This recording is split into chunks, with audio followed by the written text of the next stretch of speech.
MongoDB एक no sequel database है, means इसमें टेबल्स एंड जॉइंस नहीं होते। लेकिन रियल वर्ल्ड एप्लीकेशन में डेटा कभी आइसोलेटेड नहीं होता।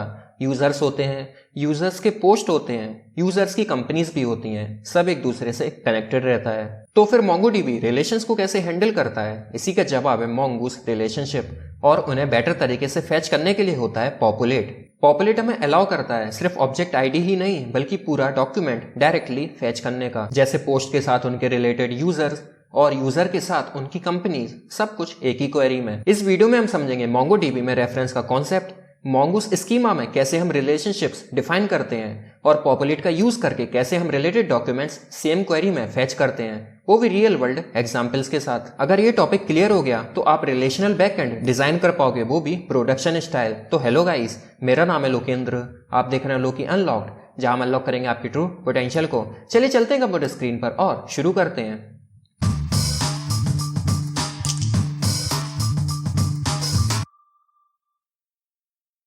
तो चलिए समझते हैं Mongoose रिलेशनशिप्स क्या होते हैं और पॉपुलेट मेथड क्या है और कैसे ये हेल्प करता है। तो सबसे पहले समझते हैं कि रिलेशनशिप्स क्या होते हैं MongoDB में। जो रिलेशनशिप्स हैं वो कनेक्ट करते हैं डॉक्यूमेंट को अक्रॉस कलेक्शंस। मीन्स मान लो आपके पास दो अलग अलग कलेक्शंस हैं, उनमें जो डॉक्यूमेंट्स हैं तो दो डॉक्यूमेंट्स को कनेक्ट करने का काम करते हैं रिलेशनशिप।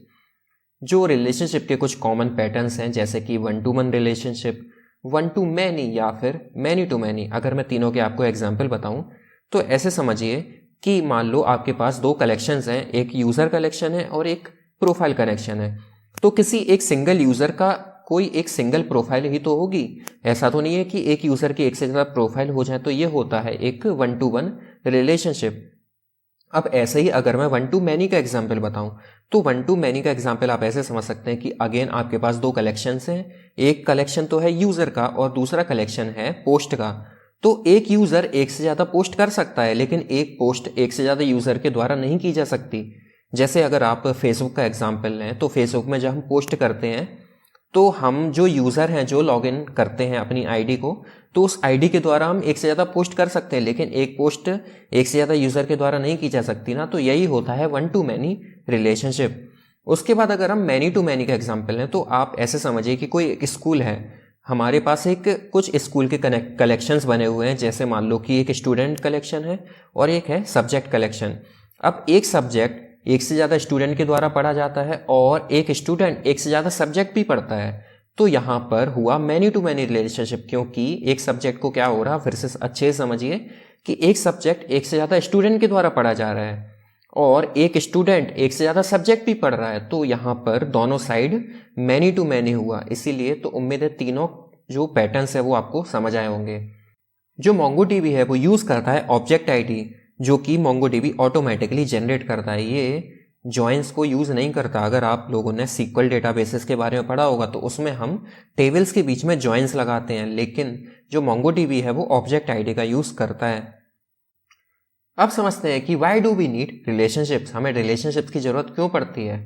क्योंकि इससे हम अवॉइड कर सकते हैं डुप्लीकेशन को। हमारा जो डेटा है वो नॉर्मलाइज्ड रहता है, मींस हम अलग अलग टाइप के डॉक्यूमेंट्स को अलग अलग एंटिटीज़ या फिर कलेक्शंस में रख पाते हैं, रीयूज़ कर पाते हैं शेयर्ड एंटिटीज़ को। मींस यूज़र्स एंटिटी अलग होगी, हमारी पोस्ट एंटिटी अलग होगी, कैटेगरीज एंटिटी अलग होगी, और हम इन तीनों के बीच में जो है वो रिलेशनशिप बैठा सकते हैं। और इससे हमारा जो स्कीमा है वो भी स्केलेबल होता है। जो MongoDB है वो स्टोर करता है सिर्फ ऑब्जेक्ट आईडी को रिलेटेड डॉक्यूमेंट के। मींस अगर मान लो कोई पोस्ट किया गया और जिस भी यूज़र ने पोस्ट किया होगा उस यूज़र की जो यूज़र आईडी होगी, जो कि अंडरस्कोर आईडी के नाम से होती है, वो सिर्फ उस पोस्ट में सेव होगी, ना कि पूरा यूज़र का डेटा। तो चलिए हम डायरेक्ट कोड में जंप करते हैं और समझते हैं कि कैसे हम Mongoose का यूज़ करके दो कलेक्शंस के बीच रिलेशनशिप्स बैठा सकते हैं। अब जैसा आप स्क्रीन पर देख पा रहे होंगे, मैंने ऑलरेडी 225 फोल्डर बना रखा है, जिसमें पिछली वीडियो का ही कोड है, जिसमें हमने देखा था कि Mongoose models and schema validation क्या होते हैं। तो अगर आप लोगों ने मेरी पिछली कुछ वीडियोस नहीं देखे हैं जिसमें मैंने MongoDB को स्क्रैच से एक्सप्लेन किया है, तो उन वीडियोस को जरूर से चेकआउट कीजिएगा, तभी इस वीडियो पर आइएगा, तो ये वीडियो आपको और बेटर तरीके से समझ में आएगी। तो अगर मैं आपको यहाँ पर मॉडल्स फोल्डर में ले जाऊँ तो यहाँ पर हमारे पास एक सिंगल मॉडल है, यूज़र मॉडल, जिसमें हमारे पास यूज़र का फर्स्ट नेम, यूज़र का लास्ट नेम, उसकी एज, उसका role, email and time stamp भी हमने ट्रू कर रखा है। लेकिन हमारे पास इसमें कोई भी ऐसी फील्ड नहीं है जो कि किसी दूसरे कलेक्शन से रिलेशनशिप डिफाइन कर रही हो, और ऐसा इसीलिए क्योंकि हमारे पास दूसरा कलेक्शन ही नहीं है अभी। तो हम जल्दी जल्दी क्या करेंगे कि एक और कलेक्शन बना लेते हैं पोस्ट नाम से, post dot model dot JS, जिसमें हमारे पास जो भी यूज़र पोस्ट करेगा वो सारे पोस्ट यहाँ पर सेव होंगे, उसका स्कीमा हम डिफाइन करेंगे। तो हम सबसे पहले तो इंपोर्ट करेंगे mongoose पैकेज को, जिसमें हमें मिलेगा schema class and model function. हम जल्दी जल्दी पोस्ट स्कीमा बनाएंगे अपना, post schema equal new schema, जिसमें हमें पास करने होते हैं अपनी फील्ड्स ऑब्जेक्ट के अंदर। तो मान लो मैंने फील्ड्स दे दी टाइटल, कि हमारे जो भी पोस्ट कर रहा है यूज़र उसका टाइटल क्या होगा। टाइप मैंने दे दिया स्ट्रिंग, और इसको मैंने रिक्वायर्ड कर दिया ट्रू। अब जिन्हें नहीं पता कि ये रिक्वायर्ड ट्रू क्या है और कंस्टेंट क्या होते हैं तो पिछली वीडियो जरूर से चेकआउट कीजिएगा। उसके बाद मैंने दे दिया अगला टाइप, अगली फील्ड जो कि है कंटेंट। टाइप मैंने दे दिया स्ट्रिंग, और जो रिक्वायर्ड दे दिया ट्रू। इसके बाद है, यहाँ तक तो जो है हम लोगों ने पिछली वीडियो में भी देखा था, लेकिन इसके बाद है मेन फील्ड।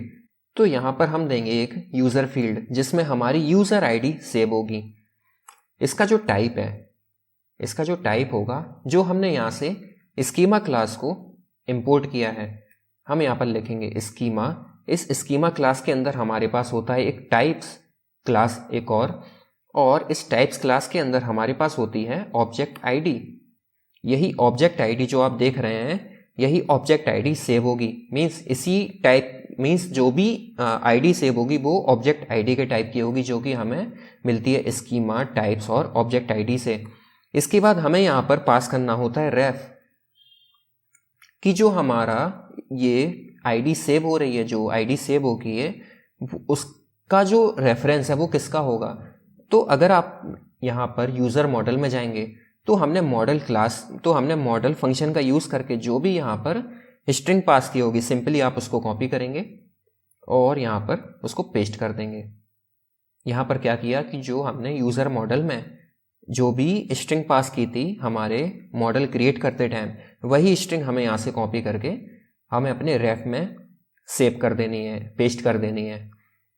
और मैं यहाँ से क्या करूँगा कि एक्सपोर्ट करेंगे हम डिफ़ॉल्ट मॉडल, और इसमें हम पास करेंगे कि हमारे जो मॉडल का नेम है या कलेक्शन का नेम है वो क्या होगा। इसको मैं पोस्ट ही दे देता हूँ, तो बाय डिफ़ॉल्ट ये पोस्ट्स नाम से क्रिएट हो जाएगा। और हमें सेकंड आर्गुमेंट देना होता है कि हमारे स्कीमा क्या है, तो हम यहाँ पर जो हमने स्कीमा क्रिएट किया है पोस्ट स्कीमा, वो भी हम दे देते हैं। तो मैं फिर से बता देता हूँ कि क्या किया कि टाइटल जो है उसमें हमने टाइप स्ट्रिंग दिया, रिक्वायर्ड ट्रू किया। मीन्स अगर हम टाइटल सेव नहीं करते तो हमें एरर देखने को मिलेगा। सिमिलरली हमने कंटेंट को भी टाइप स्ट्रिंग दिया और जो रिक्वायर्ड है वो ट्रू दिया। और यहाँ पर एक और फील्ड दी हमने यूज़र नाम से, जिसमें यूज़र की सिर्फ आईडी सेव होगी, ना कि पूरा का पूरा यूज़र ऑब्जेक्ट। और इसका जो टाइप है वो है स्कीमा क्लास से हमें टाइप्स मिलता है और उसकी ऑब्जेक्ट आईडी। और इसका जो रेफ है वो है यूज़र।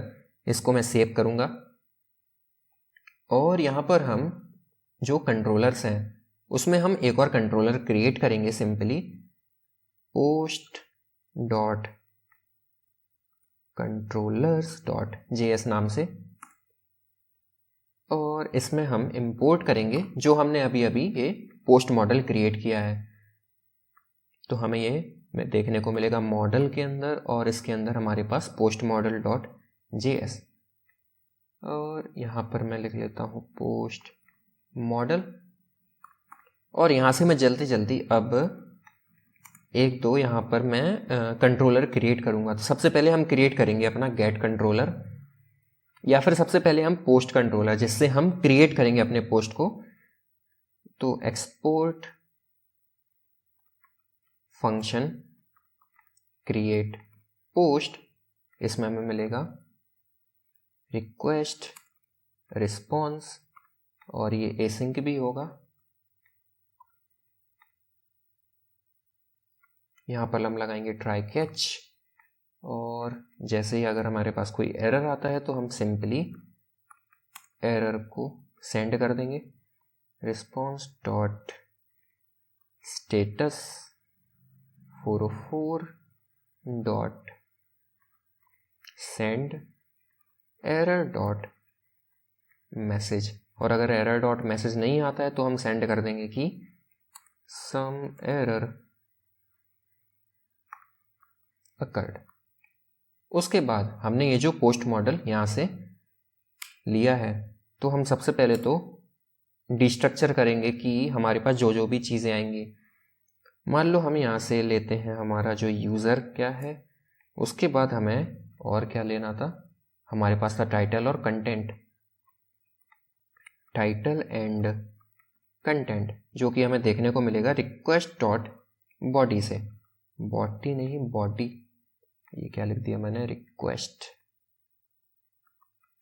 इसके बाद हम अपना जो पोस्ट है वो क्रिएट करेंगे, तो हम लिखेंगे const data equal await post model, और इसमें हमारे पास क्रिएट फंक्शन होता है जिसमें हमें पास करना है वो सारी फील्ड्स जो भी हमने स्कीमा क्रिएट करते टाइम सेंड की थी या फिर डिफाइन की थी। तो हमें सबसे पहले कंटेंट आ गया, उसके बाद आ जाएगा टाइटल, देन आ जाएगा क्या, यूज़र, और हमारा जो पोस्ट है वो सिंपली क्रिएट हो जाएगा। यहाँ से हम रिटर्न कर देंगे जैसे ही हमारा पोस्ट क्रिएट होता है, तो रिस्पॉन्स डॉट स्टेटस, और जो है हम एक नई एंटिटी को क्रिएट कर रहे हैं इसलिए जो स्टेटस कोड है वो 201। उसके बाद आ जाएगा जेसन, और जेसन के अंदर हम हमारा जो ये डेटा ऑब्जेक्ट है एज इट इज पास कर देंगे। फाइल को मैं सेव करूँगा, और इसके बाद हम जल्दी से एक रूट भी बना लेते हैं, post dot routes dot JS. यहाँ से हम इंपोर्ट करेंगे एक्सप्रेस मॉडल को, और यहाँ इस एक्सप्रेस से हमें देखने को मिलेगा क्या, राउटर, एक्सप्रेस डॉट राउटर। अब ये सारी चीज़ें जो हैं वो मैं ऑलरेडी डिटेल में समझा चुका हूँ, इसलिए मैं इतना फास्ट जा रहा हूँ अभी। और यहाँ पर मैं दे देता हूँ स्लैश, और इसमें मैं अपना ये जो क्रिएट पोस्ट है इसको मैं सिंपली पास कर दूंगा, यहाँ से इंपोर्ट भी हो जाएगा, और यहाँ पर मैं जेएस भी लगा दूंगा। इसके बाद जाएंगे हम अपने ऐप डॉट जेएस में, और इसमें हमें डिफाइन करना है अपना ऐप डॉट यूज़ के अंदर अपने पोस्ट रूट को, पोस्ट नाम दे दूंगा मैं, और यहाँ पर राउटर को अभी हमने एक्सपोर्ट नहीं किया, एक्सपोर्ट डिफ़ॉल्ट राउटर, और यहाँ से हमें राउटर को जो है वो इंपोर्ट भी कर लेंगे। यहाँ से इसको दे देता है नेम पोस्ट रूट्स। फाइल को मैं सेव करूँगा और अपने सर्वर को स्टार्ट करेंगे, नोड स्पेस ऐप, तो हमारा जो सर्वर है वो 3000 पोर्ट पर रन करने लगेगा, और हमारा डेटाबेस भी कनेक्ट हो चुका है। तो हमारे पास यूज़र कलेक्शन बन चुका है जो कि एकदम एम्प्टी है, और पोस्ट कलेक्शन बन चुका है जो कि अगेन एम्प्टी है। तो हमें सबसे पहले तो एक यूज़र क्रिएट करना होगा जिस यूज़र की हेल्प से हम जो है वो पोस्ट को क्रिएट करेंगे। तो हम जाएंगे लोकल होस्ट कोलन 3000 यूज़र्स पे, और हमें बॉडी में पास करना है अपनी यूज़र की डिटेल। तो हमें यूज़र में क्या क्या चाहिए, हमें चाहिए यूज़र में first name, last name, age और ईमेल, बस ये 4 चीज़ें चाहिए। तो हम सबसे पहले डाल देते हैं फर्स्ट नेम, मैंने डाल दिया लोकेंद्र, लास्ट नेम डाल दिया मैंने गुप्ता, और उसके बाद डाल दी एज डाल दी मैंने 26, और जो ईमेल है वो डाल दिया lokendra@gmail.com। मैं जैसे ही रिक्वेस्ट सेंड करूंगा तो हमारा यूज़र सक्सेसफुली क्रिएट हो जाएगा। अब हमें क्या करना है, ये जो यूज़र की हमें अंडरस्कोर आईडी मिली, यही अंडरस्कोर आईडी हमारा जो ये हमने यहाँ पर जब ये पोस्ट मॉडल बनाया था जिसमें हमने यूज़र फील्ड दी थी, यही आईडी जो है वो हमारी इस फील्ड में सेव होगी जब भी हम इस यूज़र की हेल्प से, जो हमने यूज़र अभी भी क्रिएट किया है, इस यूज़र की हेल्प से हम जब भी हमारा पोस्ट क्रिएट करेंगे तो हम इस आईडी को कर लेंगे कॉपी। उसके बाद हम एक और यहाँ से न्यू रिक्वेस्ट करेंगे, तो हम डालेंगे localhost:3000 और पोस्ट। जो HTTP मेथड है वो है पोस्ट, और यहाँ पर हमें बॉडी में भेजना है सबसे पहले तो टाइटल में हमने मान लो भेज दिया title 1, और हमें सब सेकंड जो फील्ड है वो है कंटेंट, मैंने भेज दिया कंटेंट और इसमें डाल दिया content 1 for suppose obviously dummy fields. And उसके बाद सबसे इंपॉर्टेंट जो है वो है यूज़र, इसमें हमें यूज़र की आईडी भेजनी है, जो भी यूज़र हमने क्रिएट किया होगा। तो हमारे जो यूज़र की आईडी थी वो थी ये, इस आईडी को हम कॉपी कर लेंगे जो अंडरस्कोर आईडी में आपको देखने को मिलती है, और यहाँ पर हम सिंपली पेस्ट कर देंगे। जैसे ही मैं रिक्वेस्ट करूँगा तो हमारे जो पोस्ट है वो सक्सेसफुली क्रिएट हो जाएगा।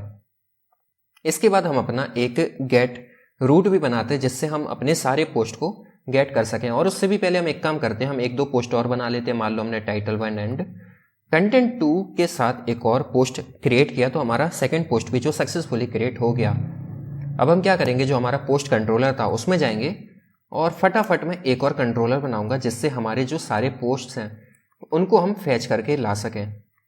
तो मैं बनाऊंगा गेट पोस्ट्स एंड इसमें मैं रिक्वेस्ट रिस्पॉन्स देखने को मिलेगा, ट्राई कैच, और जो हमारा ये एरर हम यहाँ पर पास कर रहे थे हम सिंपली सिमिलरली वही एरर हम यहाँ पर पास कर देंगे। इसके बाद है कि हमें यहाँ से कुछ देखने को तो नहीं मिलेगा, हमें यहाँ से सिर्फ पोस्ट्स मिलेंगे, और हमें डायरेक्टली जो पोस्ट मॉडल है उसमें हमें फाइंड मेथड को कॉल करना है और हमें सारे पोस्ट देखने को मिल जाएंगे, और सिंपली हम यहाँ से रिटर्न कर देंगे हमारा रिस्पॉन्स डॉट जेसन के अंदर हमारा जितने भी पोस्ट होंगे। फाइल को सेव करूँगा और अपने सर्वर को हम रीस्टार्ट करेंगे। इसके बाद हम एक और रिक्वेस्ट करेंगे, लेकिन इस बार रिक्वेस्ट जो है वो होगी गेट मेथड और एंड पॉइंट होगा सेम पोस्ट। उससे भी पहले हमने हमारे जो रूट हैं उनको डिफाइन नहीं किया। इसको मैं डुप्लीकेट मारूंगा और यहाँ पर जो मेथड है वो होगा गेट, और यहाँ पर जो कंट्रोलर है वो है गेट पोस्ट। अगेन हम सर्वर को रिस्टार्ट करेंगे। अब मैं रिक्वेस्ट करूंगा तो हमारी रिक्वेस्ट सक्सेसफुली चली जाएगी और हमारे दोनों जो पोस्ट्स हैं जिसमें हमने टाइटल 1 टाइटल 2 के साथ क्रिएट किया था वो मिल जाएंगे। लेकिन एक चीज़ देखने वाली है, जो यूज़र फील्ड है उसमें तो हम एक्सपेक्ट कर रहे थे कि हमारे जो एक्चुअल यूज़र का डेटा है वो आए, लेकिन हमें तो यहाँ पर सिर्फ आईडी ही देखने को मिल रही है। क्या ऐसा होता है क्या, मान लो आपको अगर ये डेटा स्क्रीन पर दिखाना हो तो आप यूज़र का नेम ही तो शो करेंगे, क्या आप उसकी आईडी शो करेंगे कि इस आईडी ने ये पोस्ट को जनरेट किया था या फिर क्रिएट किया था? ऐसा तो नहीं होता ना। इसलिए हमारे पास जो हमने यहाँ से पोस्ट मॉडल में फाइंड फंक्शन को कॉल किया, इसके बाद हमें कॉल करना होता है पॉपुलेट। ये पॉपुलेट फंक्शन क्या करता है कि जो भी हमने रेफरेंस हमारे मॉडल में पास किया होता है, जैसे हमने यहाँ पर यूज़र रेफरेंस को पास किया था, तो यूज़र का जो यहाँ पर आईडी सेव होगी उस आईडी वाले यूज़र का जो भी डेटा होगा वो यहाँ पर ये अटैच करके हमें पास कर देगा। यहाँ पर हमें सिंपली हमारी वो फील्ड पास करनी होती है जिस फील्ड में हमारे जो रिलेशनशिप वाले कलेक्शन की आईडी स्टोर है। तो अगर आप पोस्ट मॉडल में देखें तो यहाँ पर किस में स्टोर है, यूज़र में, यूज़र फील्ड में। तो यहाँ पर आपने यूज़र पास कर दिया। मान लो अगर आपकी सेव होती यूज़र आईडी में तो यहाँ पर आप सिंपली यूज़र आईडी पास कर देते। तो उम्मीद है ये चीज़ आपको समझ आई होगी कि आपको क्या पास करना है। तो मैं यहाँ पर सिंपली यूज़र पास कर दूंगा, फाइल को सेव करूंगा, सर्वर को रिस्टार्ट करूंगा। इसके बाद हम दोबारा से रिक्वेस्ट करेंगे। तो अब आप देखेंगे कि आपको, अगर मैं इसको थोड़ा बड़ा करूं, कि आपको यहाँ पर जो यूज़र फील्ड है उसमें एक्चुअल यूज़र का डेटा देखने को मिल रहा है, उसका first name, last name, age, role, email and all. लेकिन अगर आप बोलें कि आपको इतना सारा डेटा नहीं चाहिए, आपको सिर्फ फर्स्ट नेम और लास्ट नेम चाहिए था, क्योंकि क्या होगा कि अगर इतना सारा डेटा आएगा तो एपीआई को फैच करने में और वहाँ से सर्वर से डेटा आने में भी तो टाइम लगेगा। अननेसेसरी हमारे रिसोर्सेज जो होंगे वो वेस्ट होंगे। तो यहाँ पर आप जो पॉपुलेट फंक्शन में आपने यूज़र पास किया, इसमें आप सेकंड आर्गुमेंट भी पास कर सकते हैं जिसमें आपको जो जो फील्ड चाहिए वो भेजेंगे, लेकिन आपको सिंगल स्ट्रिंग में पास करनी होती है। आपको चाहिए मान लो फर्स्ट नेम और लास्ट नेम सिर्फ, तो आपने यहाँ पर फर्स्ट नेम लिखा और स्पेस लगाकर उसी स्ट्रिंग के अंदर लास्ट नेम। फाइल को सेव करूंगा, सर्वर को रिस्टार्ट करेंगे और अब मैं जैसी रिक्वेस्ट करूंगा तो आपको सिर्फ फर्स्ट नेम और लास्ट नेम देखने को मिलना चाहिए थे, लेकिन नहीं हुआ क्योंकि मैंने गलती कर दी। यहाँ पर हमें कैमल केस में पास करना था फर्स्ट नेम और लास्ट नेम। आजकल मैं सिक्वल डेटाबेस में भी बहुत काम कर रहा हूँ तो वही मेरे को हैबिट हो गई है थोड़ी सी। सर्वर को रिस्टार्ट करूँगा, अब मैं रिक्वेस्ट करूँगा तो हमें फर्स्ट नेम और लास्ट नेम देखने को मिल जाएंगे। अब आप कहेंगे कि हमें आईडी भी मिल गई, आईडी तो हमें चाहिए नहीं थी, लेकिन ये जो अंडरस्कोर आईडी है बाय डिफ़ॉल्ट आती है। अगर आपको नहीं चाहिए तो भी आपके पास एक तरीका होता है कि आप स्पेस लगाकर यहाँ पर माइनस का साइन लगाएं और लगा दें अंडरस्कोर आईडी। क्या लगाया मैंने? माइनस का साइन और उसके बाद अंडरस्कोर आईडी। तो अब आपको अंडरस्कोर आईडी देखने को नहीं मिलेगी। सर्वर को रिस्टार्ट करूंगा, जैसे ही रिक्वेस्ट करूंगा तो आप देखेंगे कि अंडरस्कोर आईडी गायब हो चुकी है। तो उम्मीद ये चीज़ आपको समझ आई होगी। तो हमने देखा कि कैसे हम मोंगूस स्कीमा टाइप्स ऑब्जेक्ट आईडी की हेल्प से दो टेबल्स के बीच में रिलेशनशिप्स को डिफाइन कर सकते हैं, और यहाँ पर हमें पास करना होता है जो भी हमारे मॉडल का नेम होता है। और हमने देखा कि अगर हम पॉपुलेट मेथड का यूज़ नहीं करते तो जो भी रिलेटेड डॉक्यूमेंट की हमें सिर्फ आईडी रिटर्न होकर देखने को मिलती है, हमें जो एक्चुअल डेटा है वो देखने को नहीं मिलता। इसके बाद है कि व्हाट इज़ पॉपुलेट। वैसे तो आप एक्चुअली समझ गए होंगे कि पॉपुलेट फंक्शन का क्या रोल है, लेकिन जो पॉपुलेट फंक्शन है अगर फिर भी बताऊं, रिप्लेस कर देता है ऑब्जेक्ट आईडी को विथ एक्चुअल डॉक्यूमेंट से, और ये एक्ट करता है लाइक ज्वाइन की तरह। अगर आप सिक्वल डेटाबेस को जानते होंगे तो ये ज्वाइन मेथड की तरह ही या ज्वाइन की तरह ही काम करता है। ये फेच करता है रिलेटेड डेटा को ऑटोमेटिकली। और पॉपुलेट को हम कैसे यूज़ कर सकते हैं ये भी मैंने आपको बता ही दिया, और कैसे आप कुछ स्पेसिफिक फील्ड को सिर्फ सिलेक्ट करके उन्हें रिटर्न करवा सकते हैं वो भी मैंने बता दिया। और ये क्या करता है, आपकी परफॉर्मेंस को इम्प्रूव करता है। अभी तो हमारे पास सिर्फ 2 ही पोस्ट थे, लेकिन अगर आपके पास हजारों लाखों पोस्ट हो तो आप अगर हर पोस्ट के अंदर पूरे यूज़र का डेटा पॉपुलेट कर लोगे तो आपका जो रिसोर्सेज हैं वो वेस्ट होंगे। इसके बाद है कि आप नेस्टेड पॉपुलेट को भी यूज़ कर सकते हो। चलिए डायरेक्ट कोड में जंप करके समझते हैं कि कैसे करेंगे। मान लीजिए हम एक और यहाँ पर मॉडल क्रिएट करते हैं कंपनी नेम से, company.model.js सब, और फास्ट में एक स्कीमा जो है वो क्रिएट कर लेता हूँ। Schema model const company schema equal new schema. इसमें हम पास करेंगे ऑब्जेक्ट। मान लो हम सिर्फ इसका कंपनी का नेम इसमें सेव करते हैं और ये आ जाएगा स्ट्रिंग। आप चाहें तो ऑब्जेक्ट के अंदर भी स्ट्रिंग पास कर सकते हैं, चलो वैसे ही कर लेते हैं। यहाँ पर मैं दे दूंगा टाइप जो है वो इसका होगा स्ट्रिंग, और जो रिक्वायर्ड है वो भी ट्रू हुआ कि एटलीस्ट हमारे पास कंपनी का नेम तो हो। और हम एक ही फील्ड मान लो पास करते हैं, और सिंपली यहाँ से मैं एक्सपोर्ट कर दूंगा, एक्सपोर्ट डिफ़ॉल्ट हमारे मॉडल को। इसमें हम पास करेंगे कि हमारे मॉडल का नेम क्या होगा। मॉडल का नेम हम मान लो दे देते हैं कंपनी COMA नहीं आएगा यहाँ पर, कंपनी, और यहाँ पर कंपनी स्कीमा। और यहाँ से हम जल्दी अपनी कंपनी का कंट्रोलर भी क्रिएट करेंगे, company.controllers.js। और यहाँ से मैं सिंपली एक्सपोर्ट करूँगा, एक्सपोर्ट एसिंक फंक्शन। हम यहाँ पर 2 फंक्शन बनाएंगे, 2 कंट्रोलर्स बनाएंगे, एक क्रिएट करने के लिए और एक गेट करने के लिए। या फिर क्रिएट कर लेते हैं हम सिर्फ, गेट तो हम अपने यूज़र से कर लेंगे। और यहाँ पर मैंने कुछ गलती कर दी कि मैंने यहाँ पर नेम नहीं दिया, क्रिएट कंपनी। यहाँ से हम करेंगे ट्राई कैच ब्लॉक। एरर में मैं अभी एम्प्टी छोड़ देता हूँ क्योंकि मैं एक्सपेक्ट कर रहा हूँ कि हमें कोई एरर देखने को नहीं मिलेगा। हम यहाँ से नेम लेंगे रिक्वेस्ट डॉट बॉडी से, और यहाँ से मैं फटाफट अवेट, और हमने यहाँ पे कंपनी मॉडल को इंपोर्ट करेंगे। इंपोर्ट हो जा, इंपोर्ट हो गई। एंड इसमें हमारे पास मिलेगा क्रिएट फंक्शन। इसमें हमें सिंपली पास कर देना है हमारे नेम को, और यहाँ पर मैं लगाऊंगा JS, नहीं तो हमें एरर देखने को मिलेगा। यहाँ से हम रिटर्न कर देंगे हमारे रिस्पॉन्स डॉट स्टेटस 201, और जेसन में हम पास कर देंगे हमारी जो कंपनी का जो भी हमें डेटा रिटर्न होकर मिलेगा। और अगर कोई एरर आता है तो रिटर्न कर देंगे response dot status 404 dot send error dot message. File को सेव करूंगा और जल्दी जल्दी हम अपना कंपनी के जो रूट है वो भी डिफाइन करेंगे। Company dot routes dot JS import करेंगे अपने एक्सप्रेस पैकेज को। यहां से हमें देखने को मिलेगा राउटर एक्सप्रेस डॉट राउटर। इस राउटर में हम डिफाइन करेंगे एक पोस्ट रूट, क्योंकि हमें कंपनी सिर्फ क्रिएट करना है, यहाँ से हम गेट नहीं करेंगे।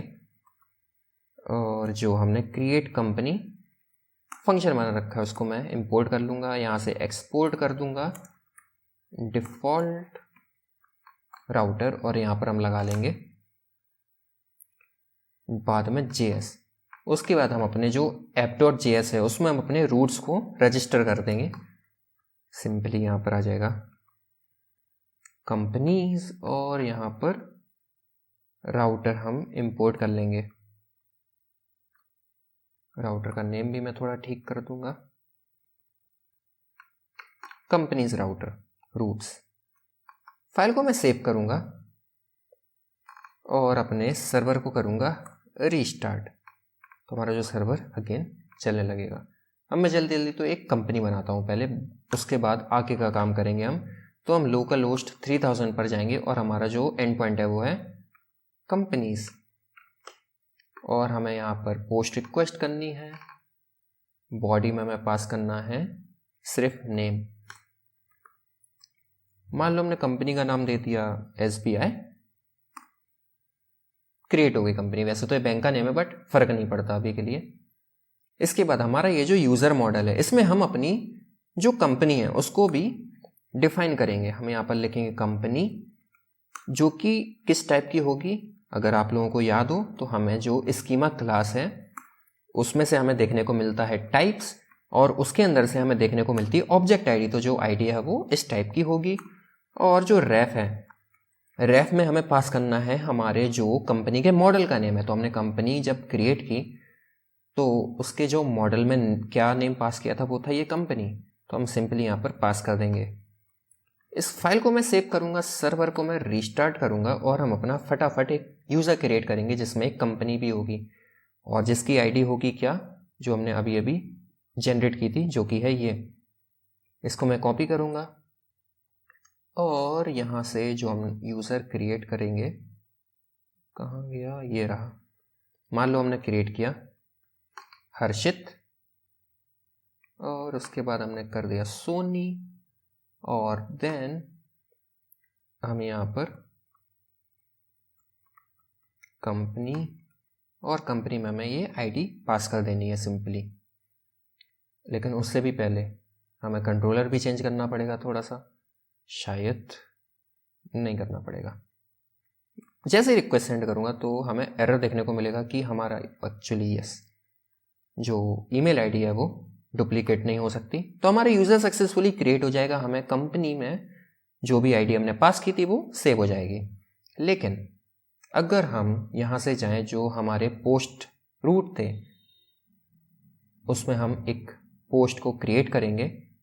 किस आईडी से क्रिएट करेंगे, जो हमने आईडी अभी अभी जनरेट की है। यहाँ पर हम यूज़र में भेज देंगे वो आईडी, और यहाँ पर हम भेज देंगे टाइटल 3, और कंटेंट में भेज देंगे कंटेंट 3।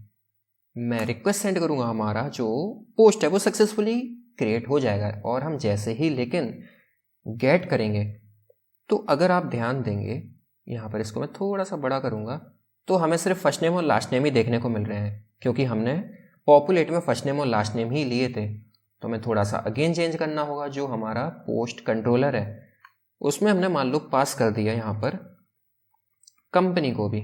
अब मैं फाइल को सेव करूँगा, सर्वर को रिस्टार्ट करूँगा और अब मैं रिक्वेस्ट करूँगा। तो अब अगर आप देखेंगे कि हमें कंपनी में अगेन सिर्फ आईडी ही देखने को मिली, हमें कंपनी का नेम या फिर जो कंपनी की डिटेल है वो देखने को नहीं मिली। तो हम नेस्टेड पॉपुलेट मेथड का भी यूज़ कर सकते हैं। कैसे करना है कि हम हमारे जो पोस्ट कंट्रोलर में जाएंगे, उसके बाद इसको मैं क्या करूँगा, इसको मैं रेप्लिकेट करूँगा और इसको कमेंट आउट कर दूंगा ताकि आपको कोड देखने को मिल जाए। और ये आपने जो यहाँ पर आर्गुमेंट्स पास किए, अब आपको ऐसे नहीं करना है। अगर आपको नेस्टेड करना है, आपको एक ऑब्जेक्ट पास करना है पॉपुलेट में, जिसमें आपको की पास करनी है पाथ। इस पाथ के अंदर आपको वो पाथ पास करना है जिस पाथ को आपको सबसे पहले पॉपुलेट करना है। तो मैं सबसे पहला पाथ क्या था कि हमें यूज़र को पॉपुलेट करना था। उसके बाद आपको इसमें दूसरा आर्गुमेंट पास करना है पॉपुलेट अगेन, और इस पॉपुलेट में आपको जो नेस्टेड पॉपुलेशन है जो कि था क्या कंपनी, उस कंपनी को पास कर देना है पाथ में सिंपली। और मैं यहाँ पर भेज दूंगा कंपनी। तो क्या किया कि पोस्ट में जो था, पोस्ट में हमने पास किया था अपने यूज़र का आईडी, तो हमने पाथ में दे दिया यूज़र। और यूज़र में हमने पास की थी कंपनी की आईडी, तो हमने अगेन पॉपुलेट लगाया और उसमें पाथ में पास कर दिया कंपनी। फाइल को सेव किया, सर्वर को रीस्टार्ट किया, रिक्वेस्ट सेंड करूंगा। तो अब आप देखेंगे कि सबसे नीचे अगर मैं जाऊं तो हमें कंपनी में देखने को मिला नल। चलिए देखते हैं, कुछ तो मैंने गलती की है यहाँ पर। अगर मैं MongoDB में चेक करूं, यहाँ पर हमारे पास है यूज़र, और यूज़र में हमने बनाया था यूज़र जिसमें कंपनी की आईडी है लास्ट में 967। उसके बाद हमने कंपनी क्रिएट की थी जिसकी आईडी है 262। तो हाँ, यहाँ गलती कर दी मैंने, शायद जो आईडी थी वो मैंने गलत सेंड कर दी। तो यहाँ पर मैं क्या करूँगा कि मैनुअली ही इसकी जो आईडी है वो यहाँ से कॉपी करूँगा और जो हमारी यूज़र है उसमें मैं आईडी को सिंपली पेस्ट कर दूँगा। जी हाँ, पे ऐसा भी कर सकते हैं। और मैं इसको थोड़ा सा ऊपर करूँगा और यहाँ पर जो अपडेट है उसको मैं कर दूँगा। तो हमारी जो अब आईडी है, तो हमारी जो आईडी है वो यहाँ पर भी सेम हो गई और यहाँ पर भी दोनों में सेम हो गई। तो थोड़ी सी मैंने जो आईडी थी वो गलत पास कर दी थी यूज़र क्रिएट करते टाइम।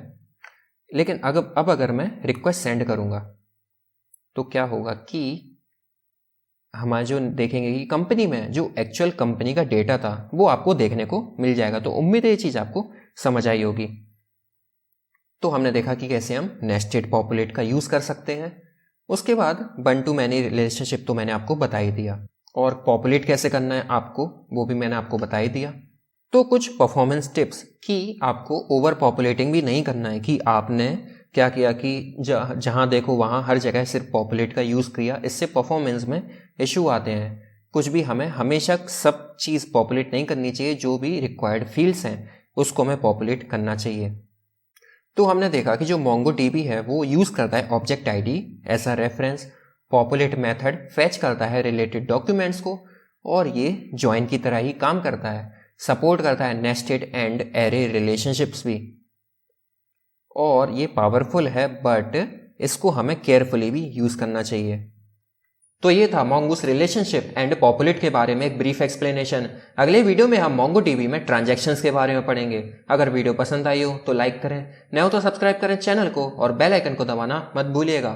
धन्यवाद।